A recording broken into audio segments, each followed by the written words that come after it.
I just have a quick question. So what happens if you have we'll call you stellar, one of your stellar teachers that doesn't want to use Turner.com? They're very proficient and expedient and have an understanding of utilizing rubrics, utilizing the concept of the different standards that they need, and they want to grade it the old-fashioned way, turn it back to the child and not use it. How do you handle a teacher like that? Is it, when you say mandated, is this going to be, and I'll say use ELA as an example, all teachers in the high school in English language arts must utilize Turnitin at the efficacy of quality, so not just, I'm not even talking about, forget about the cheating or anything, I'm talking about the quality of the program.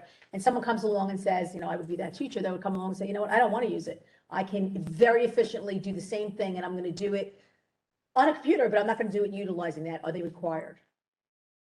I think those are conversations that we would have to have, because we have teachers who, like we said, have not been doing it, have been providing effective feedback.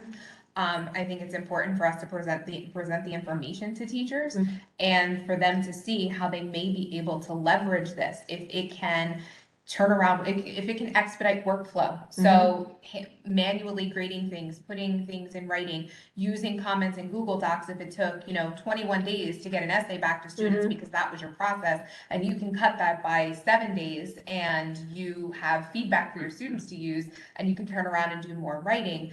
I think there's value added to that. So those are conversations I would not commit to. No, and I was just curious. But that is something that we would have to consider. But those who are using, we have discussed what the non-negotiables would be for its use as well. And I have already done that with my department, that these are the non-negotiables when you are using TurnItIn. And I would just add to that.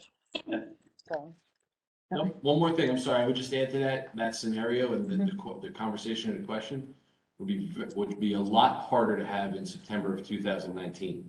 September of 2022 is a lot easier conversation to have, because most, if not all, of our teachers are doing just digitally. Okay.